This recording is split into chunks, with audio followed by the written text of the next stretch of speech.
নমস্কার, আমি রুবাই। আমাদের এই হোক না গল্প অল্প অল্প চ্যানেলে আপনাদের সবাইকে স্বাগত জানাই। আমাদের নিয়মিত শ্রোতা বন্ধুদের অসংখ্য ধন্যবাদ জানাই আমাদের পাশে থাকার জন্য, এবং যারা চ্যানেলে নতুন তাদেরকে অনুরোধ করব চ্যানেলটিকে সাবস্ক্রাইব করে নেওয়ার জন্য, যাতে আমাদের প্রতিটি গল্প আপনাদের কাছে অতি শীঘ্রই পৌঁছে যায়। আজকে আমাদের বিশেষ নিবেদন বিভূতিভূষণ বন্দ্যোপাধ্যায়ের বোমাই বুড়ুর জঙ্গলে। গল্প পাঠ ও অন্যান্য চরিত্রে আমি রুবাই। শ্রোতা বন্ধুদের সুবিধার্থে আমরা মূল গল্পটি অপরিবর্তিত রেখে ভাষার সামান্য কিছু পরিবর্তন করে উপস্থাপনা করেছি। আশা করি গল্পটি আপনাদের ভালো লাগবে। তাহলে চলুন শুরু করা যাক। জঙ্গলের বিভিন্ন অংশে সার্ভে হচ্ছিল। কাছাড়ি থেকে 3 ক্রোশ দূরে বোমাই বুড়ুর জঙ্গলে আমাদের এক আমিন রামচন্দ্র সিং এই উপলক্ষে কিছুদিন ধরে আছে। সকালে খবর পাওয়া গেল রামচন্দ্র সিং হঠাৎ আজ 2-3 দিন হলো পাগল হয়ে গেছে। শুনে তখনই লোকজন নিয়ে সেখানে গিয়ে পৌঁছলাম। বোমাই বুড়ুর জঙ্গল খুব নিবিড় নয়, খুব ফাঁকা, উঁচু নিচু প্রান্তরে মাঝে মাঝে বড় বড় গাছ, ডাল থেকে সরু দড়ির মতো লতা ঝুলছে, যেন জাহাজের উঁচু মাস্তুলের সঙ্গে দড়ি বাঁধা। বোমাই বুড়ুর জঙ্গল সম্পূর্ণরূপে লোক বসতি শূন্য। গাছপালার নিবিড়তা থেকে দূরে ফাঁকা মাঠের মধ্যে কাশে ছাউনি দেওয়া ছোট্ট দুখানা কুড়ে, একখানা একটু বড়, এখানেতে রামচন্দ্র আমিন থাকে। পাশের ছোটখানায় তার পেয়াদা আশরফি টিন্ডেল থাকে। রামচন্দ্র নিজের কাঠের মাচার উপর চোখ বুজে শুয়েছিল। আমাদের দেখে ধড়মড় করে উঠে বসল। জিজ্ঞাসা করলাম, কি হয়েছে রামচন্দ্র, কেমন আছো? রামচন্দ্র হাত জোর করে নমস্কার করে চুপ করে রইল। কিন্তু আশরফি টিন্ডেল সে কথার উত্তর দিল, বলল, বাবু, একটা বড় আশ্চর্য কথা। আপনি শুনলে বিশ্বাস করবেন না। আমি নিজেই কাছারিতে গিয়ে খবর দিতাম, কিন্তু আমিনবাবুকে ফেলে যাইবা কি করে? ব্যাপারটা এই, আজ কদিন থেকে আমিনবাবু বলছেন একটা কুকুর এসে রাত্রে তাকে বড় বিরক্ত করে। আমি শুই এই ছোট ঘরে, আমিনবাবু শুয়ে থাকেন এই বড় কুড়ে ঘরটিতে। 2-3 দিন এরকমই গেল। রোজই ইনি বলেন, আরে কোত্থেকে একটা সাদা কুকুর আসে রাত্রেবেলা। মাচার ওপর বিছানা পেতে শুই। কুকুরটা এসে মাচার নিচে কেউ কেউ করে গায়ে ঘেঁষ দিতে আসে। শুনি বড় একটা গা করিনি। আজ 4 দিন আগে উনি অনেক রাত্রে বললেন, আশরফি, শিগগির এসো বেরিয়ে, কুকুরটা এসেছে। আমি তার লেজ চেপে ধরেছি, লাঠি নিয়ে এসো। আমি ঘুম ভেঙে উঠে লাঠি আলো নিয়ে ছুটে যেতে দেখি, বললে বিশ্বাস করবে না হুজুর, কিন্তু হুজুরের সামনে মিথ্যে বলবো এমন সাহস আমার নেই। একটি মেয়ে ঘরের ভিতর থেকে বার হয়ে জঙ্গলের দিকে চলে গেল। আমি প্রথমটা থতমত খেয়ে গেলাম। তারপর ঘরের মধ্যে ঢুকে দেখি আমিনবাবু বিছানা হাতড়ে দেশলাই খুঁজছেন। উনি বললেন, কুকুরটা দেখলে? আমি বললাম, কুকুর কই বাবু, একটা মেয়ে তো বার হয়ে গেল। উনি বললেন, উল্লুক, আমার সঙ্গে বেয়াদবি? মেয়ে মানুষ কি করে আসবে এই জঙ্গলে দুপুর রাতে? আমি কুকুরটার লেজ চেপে ধরেছিলাম, এমনকি তার লম্বা কান আমার গায়ে ঠেকেছে। মাচার নিচে ঢুকে কেউ কেউ করছিল। নেশা করতে শুরু করেছো বুঝি? রিপোর্ট করে দেবো সদরে। পরদিন রাত্রে আমি সজাগ হয়েছিলাম অনেক রাত পর্যন্ত। যেই একটু ঘুমিয়েছি অমনি আমিনবাবু আবার ডাকলেন। আমি তাড়াতাড়ি ছুটে বেরিয়ে আমার ঘরের দোর পর্যন্ত গিয়েছি। এমন সময় দেখি একটি মেয়ে ওর ঘরের উত্তর দিকের বেড়ার গা বেয়ে জঙ্গলের দিকে যাচ্ছে। তখনই হুজুর আমি নিজে জঙ্গলের মধ্যে ঢুকলাম। অতটুকু সময়ের মধ্যে লুকোবে কোথায়, যাবেই বা কত দূর? বিশেষ করে আমরা জঙ্গল জরিপ করি, অন্ধি সন্ধি সব আমাদের জানা। কত খুঁজলাম বাবু, কোথাও তার চিহ্নটি পাওয়া গেল না। শেষে আমার কেমন সন্দেহ হলো, মাটিতে আলো ধরে দেখি কোথাও পায়ের দাগ নেই, আমার নাগড়া জুতোর দাগ ছাড়া। আমিনবাবুকে আমি একথা বললাম না আর সেদিন। একা দুটি প্রাণী থাকি এই ভীষণ জঙ্গলের মধ্যে হুজুর, ভয়ে আমার গায়ে কাঁটা দিয়ে উঠল। আর বোমাই বুড়ুর জঙ্গলের একটু দুর্নামও শোনা ছিল। ঠাকুরদার মুখে শুনেছি বোমাই বুড়ুর পাহাড়ের ওপর ওই যে বটগাছটা দেখছেন দূরে, একবার তিনি পূর্ণিয়া থেকে কলাই বিক্রির টাকা নিয়ে জ্যোৎস্না রাত্রে ঘোড়ায় করে জঙ্গলের পথে ফিরছিলেন। ওই বটতলায় এসে দেখেন একদল অল্প বয়সী সুন্দরী মেয়ে হাত ধরাধরি করে জ্যোৎস্নার মধ্যে নাচছে। এদেশে ওদের বলে ডামাবানু, এক ধরনের জিন পরি। নির্জন জঙ্গলের মধ্যে থাকে, মানুষকে বেঘরে পেলে মেরেও ফেলে। হুজুর, পরদিন রাত্রে আমি নিজে আমিনবাবুর তাঁবুতে শুয়ে জেগে রইলাম সারা রাত জেগে জরিপের বাঘবন্দির হিসেব করতে লাগলাম। বোধহয় শেষ রাতের দিকে একটু তন্দ্রা এসে থাকবে। হঠাৎ কাছেই একটা কিসের শব্দ শুনে মুখ তুলে চাইলাম। দেখি আমিন সাহেব ঘুমোচ্ছেন ওর খাটে, আর খাটের নিচে কি একটা ঢুকেছে। মাথা নিচু করে খাটের নিচে দেখতে গিয়েই চমকে উঠলাম। আধ আলো আধ অন্ধকারে প্রথমটা মনে হলো একটি মেয়ে যেন গুটিসুটি মেরে খাটের তলায় বসে আমার দিকে হাসি মুখে চেয়ে আছে। স্পষ্ট দেখলাম, হুজুর, আপনার পায়ে হাত রেখে বলতে পারি, এমনকি তার মাথায় বেশ কালো চুলের গোছা পর্যন্ত স্পষ্ট দেখেছি। লণ্ঠনটা ছিল যেখানটাতে বসে হিসেব করছিলাম সেখানে, হাত 6-7 দূরে। আরও ভালো করে দেখব বলে লণ্ঠনটা যেমন আনতে গিয়েছি, কি একটা প্রাণী ছুটে খাটের তলা থেকে বেরিয়ে পালিয়ে গেল। দোরের কাছে লণ্ঠনের আলোটা বাঁকাভাবে পড়েছিল। সেই আলোতে দেখলাম একটা বড় কুকুর, কিন্তু তার আগাগোড়া সাদা। হুজুর, কালোর চিহ্ন কোথাও নেই তার গায়ে। আমিন সাহেব জেগে বললেন, কি কি? বললাম, ও কিছু নয়, একটা শিয়াল কি কুকুর ঘরে ঢুকেছিল। আমিন সাহেব বললেন, কুকুর? কিরকম কুকুর? বললাম, সাদা কুকুর। আমিন সাহেব যেন একটা নিরাশার সুরে বললেন, সাদা? ঠিক দেখেছ না কালো? বললাম, না, সাদাই হুজুর। আমি একটু বিস্মিত যে হইনি এমন নয়, সাদা না হয়ে কালো হলেই বা আমিনবাবুর কি সুবিধা হবে তাতে বুঝলাম না। উনি ঘুমিয়ে পড়লেন, কিন্তু আমার যে কেমন একটা ভয় ও অস্বস্তি বোধ হলো, কিছুতেই চোখের পাতা বোঝাতে পারলাম না। খুব সকালে উঠে খাটের নিচে একবার কি মনে হলো ভালো করে খুঁজতে গিয়ে সেখানে একগাছা কালো চুল পেলাম। এই যে সে চুলও রেখেছি। হুজুর, মেয়ে মানুষের মাথার চুল। কোথা থেকে এলো এ চুল? দিব্যি কালো কুচকুচে নরম চুল। কুকুর, বিশেষত সাদা কুকুরের গায়ে এত বড় নরম কালো চুল হয় না। এ হলো গত রবিবার, অর্থাৎ আজ 3 দিনের কথা। এই 3 দিন থেকে আমিন সাহেব তো একরকম উন্মাদ হয়ে উঠেছেন। আমার ভয় করছে হুজুর, এবার আমার পালা কিনা তাই ভাবছি। গল্পটা বেশ আষাঢ়ে গোছের বটে। সে চুলগাছি হাতে করে নিয়ে দেখেও কিছু বুঝতে পারলাম না। মেয়ে মানুষের মাথার চুল, সে বিষয়ে আমারও কোনো সন্দেহ রইল না। আশরফি টিন্ডেল ছোকরা মানুষ, সে যে নেশা ভাঙ করে না এ কথা সকলেই এক বাক্যে বলল। জনমানব শূন্য প্রান্তর ও বনঝোপের মধ্যে একমাত্র তাঁবু এই আমিনের নিকটতম লোকালয় হচ্ছে লবটুলিয়া, তাও আবার 6 মাইল দূরে। মেয়ে মানুষই বা কোথা থেকে আসতে পারে অত গভীর রাত্রে?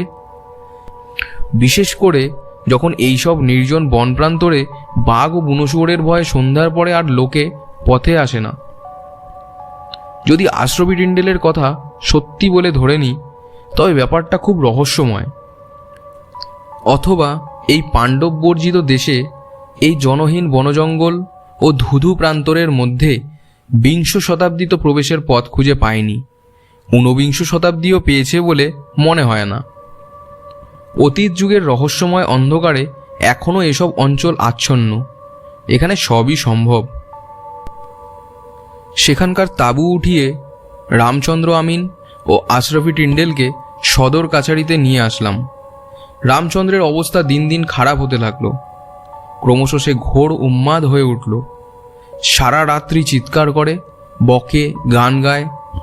ডাক্তার আনিয়ে দেখালাম, কিছুতেই কিছু হলো না। অবশেষে তার এক দাদা এসে তাকে নিয়ে গেল। এই ঘটনার একটা উপসংহার আছে, যদিও তা ঘটেছিল বর্তমান ঘটনার 7-8 মাস পরে। তবুও এখানেই তা বলে রাখি।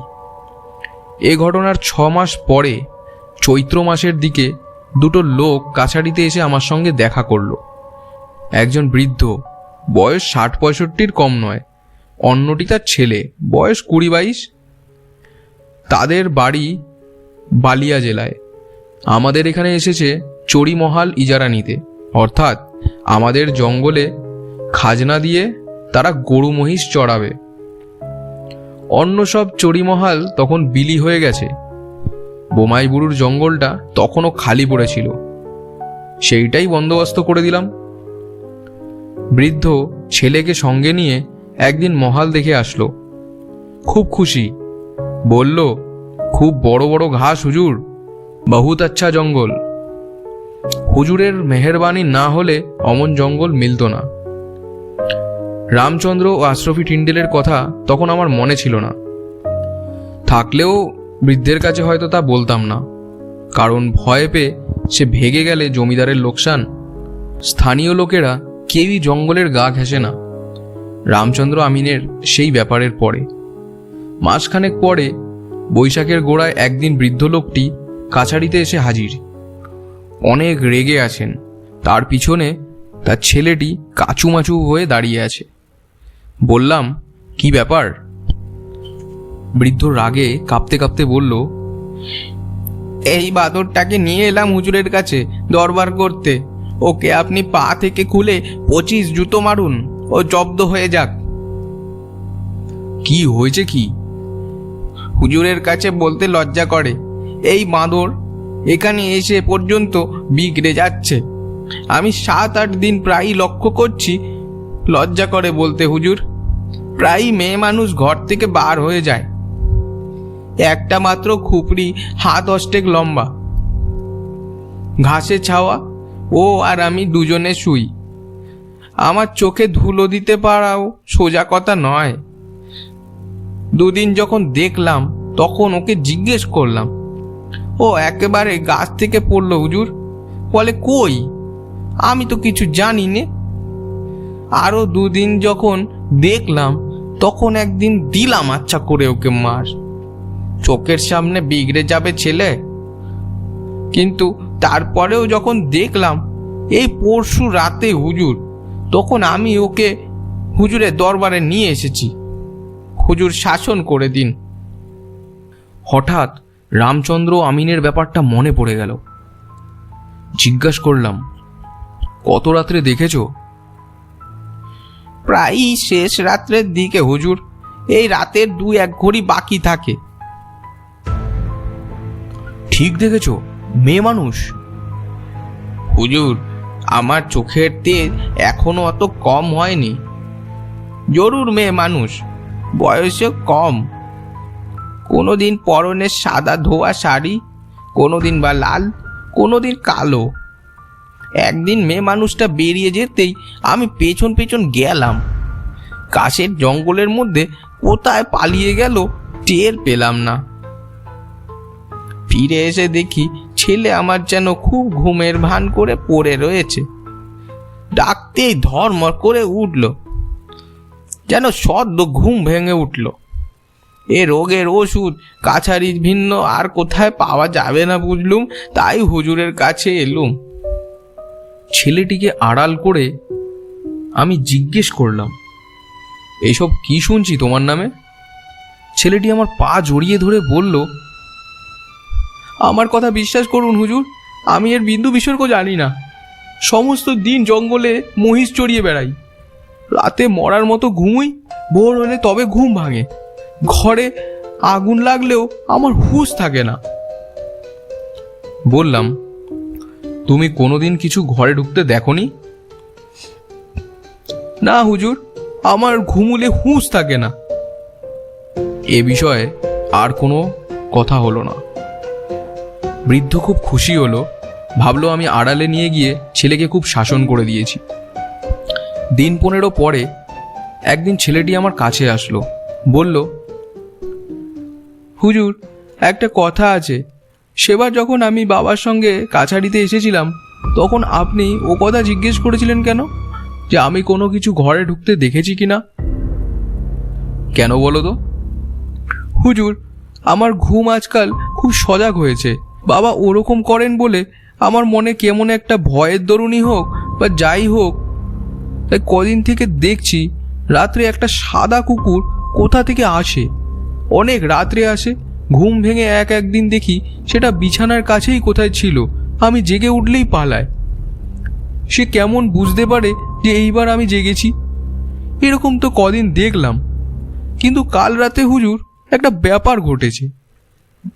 বাবা জানে না, আপনাকেই চুপি চুপি বলতে এলাম। কাল অনেক রাতে ঘুম ভেঙে দেখি কুকুরটা ঘরে কখন ঢুকেছিল দেখিনি, আস্তে আস্তে ঘর থেকে বার হয়ে যাচ্ছে। সেদিকের কাশের বেড়ার জানলার মাপে কাটা ফাঁক। কুকুর বেরিয়ে যাওয়ার পরে বোধহয় পলক ফেলতে যতটা দেরি হয়, তারপরেই আমার সামনের জানলা দিয়ে দেখি একটা মেয়ে মানুষ জানলার পাশ দিয়ে ঘরের পিছনের জঙ্গলের দিকে চলে গেল। আমি তক্ষুনি বাইরে ছুটে গেলাম, কোথাও কিচ্ছু দেখলাম না। বাবাকেও জানাইনি, বুড়ো মানুষ ঘুমোচ্ছে, ব্যাপারটা কি হুজুর বুঝতে পারছি না। আমি তাকে আশ্বাস দিলাম, ও কিছু নয়, চোখের ভুল। বললাম, যদি তাদের ওখানে থাকতে ভয় করে, তারা কাছে এসে শুতে পারে। ছেলেটি বুঝি নিজের সাহসীনতা বোধ করে কিঞ্চিত লজ্জা করে চলে গেল। কিন্তু আমার অস্বস্তি দূর হলো না। ভাবলাম, এইবার কিছু শুনলে কাছারি থেকে 2জন সিপাহী পাঠিয়ে রাত্রে ওদের কাছে শোবার জন্য পাঠাবো। তখনও বুঝতে পারিনি জিনিসটা কত সঙ্গীন। দুর্ঘটনা ঘটে গেল অতি অকস্মাৎ এবং অতি অপ্রত্যাশিতভাবে। দিন 3 পরে সকালে সবে বিছানা ছেড়ে উঠেছি, খবর পেলাম কাল রাত্রে বোমাইবুরুর জঙ্গলে বৃদ্ধ ইজারাদারের ছেলেটি মারা গেছে। ঘোড়ায় চড়ে আমরা তখনই রওনা হলাম।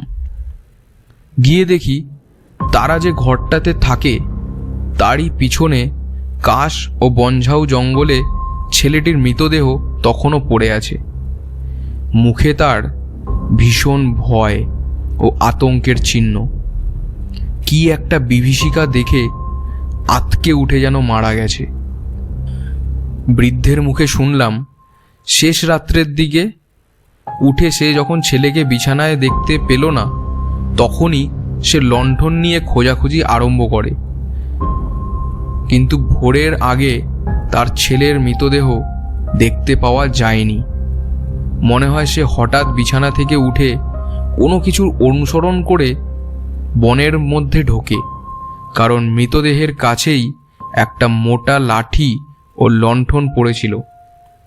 কিসের অনুসরণ করে সে বনের মধ্যে রাত্রে একা এসেছিল তা বলা শক্ত, কারণ নরম বালিমাটির ওপর ছেলেটির পায়ের দাগ ছাড়া অন্য কোনো পায়ের দাগ নেই, না মানুষের না কোনো জানোয়ারের। মৃতদেহেও কোনোরূপ আঘাতের চিহ্ন ছিল না। বোমাইবুরুর জঙ্গলের এই রহস্যময় ব্যাপারের কোনো মীমাংসাই হলো না। পুলিশ এসে কিছু করতে না পেরে ফিরে গেল। লোকজনের মনে এমন একটা আতঙ্কের সৃষ্টি করলো ঘটনাটা, যে সন্ধ্যার বহু আগে থেকে ও অঞ্চলে আর কেউ যায় না। দিন কতক তো এমন হলো যে কাছারিতে একা নিজের ঘরে শুয়ে বাইরের ধপধপে সাদা ছায়াহীন উদাস নির্জন জ্যোৎস্নারাত্রির দিকে চেয়ে কেমন একটা অজানা আতঙ্কে প্রাণ কেঁপে উঠত। মনে হতো কলকাতায় পালিয়ে যাই। এসব জায়গা ভালো না। এর জ্যোৎস্না ভরা নৈশ প্রকৃতি রূপকথার রাক্ষসী রানীর মতো, তোমাকে ভুলিয়ে বেঘরে নিয়ে গিয়ে মেরে ফেলবে। যেন এসব স্থান মানুষের বাসভূমি নয়, কিন্তু ভিন্ন লোকের রহস্যময় অশরীরী প্রাণীর রাজ্যে বহুকাল ধরে তারাই বসবাস করে আসছে। আজ হঠাৎ তাদের সেই গোপন রাজ্যে মানুষের অনধিকার প্রবেশ তারা পছন্দ করেনি। সুযোগ পেলেই প্রতিহিংসা নিতে ছাড়ে না। শুনলেন বিভূতিভূষণ বন্দ্যোপাধ্যায়ের বোমাই বুড়ুর জঙ্গলে। কেমন লাগলো আজকের এই গল্পটি আপনাদের? ভালো লাগলে অবশ্যই জানাবেন আপনাদের মূল্যবান মতামত ছোট্ট একটি কমেন্টের মাধ্যমে। আর এই ধরনের আরও গল্প শুনতে চ্যানেলটিকে সাবস্ক্রাইব করে দেবেন এবং আপনাদের প্রিয় শ্রোতা বন্ধুদের কাছে এই গল্পটি শেয়ার করে দেবেন। তাহলে দেখা হচ্ছে খুব শীঘ্রই আরও একটি নতুন গল্প নিয়ে। ধন্যবাদ।